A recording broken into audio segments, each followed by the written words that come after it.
کیا لوگ یہ خیال کیے ہوئے ہیں کہ صرف یہ کہنے سے کہ ہم ایمان لے آئے چھوڑ دیے جائیں گے اور ان کی آزمائش نہیں کی جائے گی؟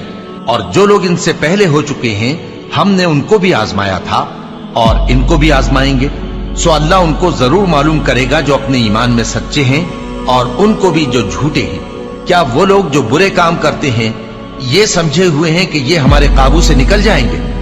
جو فیصلہ یہ کرتے ہیں برا ہے۔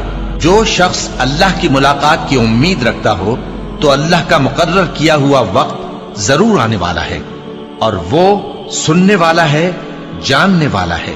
اور ہم کسی قدر خوف اور بھوک اور مال اور جانوں اور میووں کے نقصان سے تمہاری آزمائش کریں گے، اور صبر کرنے والوں کو بشارت سنا دو کہ ان لوگوں پر جب کوئی مصیبت واقع ہوتی ہے تو کہتے ہیں کہ ہم اللہ ہی کا مال ہیں اور اسی کی طرف لوٹ کر جانے والے ہیں۔ یہی لوگ ہیں جن پر ان کے پروردگار کی عنایتیں ہیں اور خصوصی رحمت بھی ہے، اور یہی سیدھے رستے پر ہیں۔ اور اے پیغمبر، ہم نے تم سے پہلے کسی آدمی کو بقائے دوام نہیں بخشا، بھلا اگر تم مر جاؤ تو کیا یہ لوگ ہمیشہ رہیں گے؟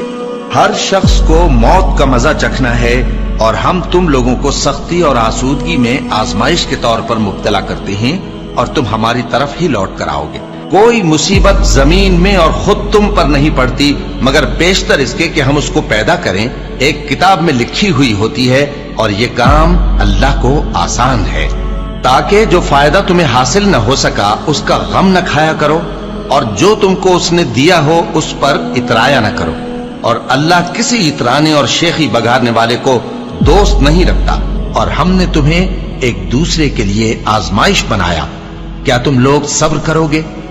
اور تمہارا پروردگار تو دیکھنے والا ہے۔ اے اہل ایمان، تمہارے مال و جان میں تمہاری آزمائش ضرور کی جائے گی، اور تم اہل کتاب سے اور ان لوگوں سے جو مشرک ہیں بہت سی ایذا کی باتیں سنو گے، تو اگر صبر اور پرہیزگاری کرتے رہو گے تو یہ بڑی ہمت کے کام ہے۔ کیا یہ دیکھتے نہیں کہ یہ ہر سال 1 یا 2 بار بلا میں پھنسا دیے جاتے ہیں، پھر بھی توبہ نہیں کرتے اور نہ نصیحت حاصل کرتے ہیں؟ اور جو مصیبت تم پر واقع ہوتی ہے سو تمہارے اپنے کرتوتوں سے، اور وہ بہت سے گناہ تو معاف کر دیتا ہے۔ اور تم زمین میں اللہ کو عاجز نہیں کر سکتے، اور اللہ کے سوا نہ تمہارا کوئی دوست ہے اور نہ مددگار۔ کیا تم یہ خیال کرتے ہو کہ یوں ہی بہشت میں داخل ہو جاؤ گے، اور ابھی تم کو پہلے لوگوں کی سی مشکلیں تو پیش آئی ہی نہیں؟ ان کو بڑی بڑی سختیاں اور تکلیفیں پہنچیں، اور وہ صعوبتوں میں ہلا ہلا دیے گئے، یہاں تک کہ پیغمبر اور مومن لوگ جو ان کے ساتھ تھے سب پکار اٹھے کہ کب اللہ کی مدد آئے گی۔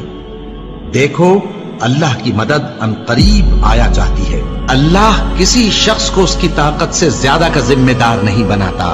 اچھے کام کرے گا تو اس کو ان کا فائدہ ملے گا، برے کرے گا تو اسے ان کا نقصان پہنچے گا۔ اے پروردگار، اگر ہم سے بھول یا چوک ہو گئی ہو تو ہم سے مواخذہ نہ کیجو۔ اے پروردگار، ہم پر ایسا بوجھ نہ ڈالیو جیسا تو نے ہم سے پہلے لوگوں پر ڈالا تھا۔ اے پروردگار، جتنا بوجھ اٹھانے کی ہم میں طاقت نہیں اتنا بوجھ ہم پر نہ رکھیو، اور اے پروردگار ہمارے گناہوں سے درگزر کر اور ہمیں بخش دے اور ہم پر رحم فرما۔ تو ہی ہمارا مددگار ہے، سو ہم کو کافروں پر غالب کر۔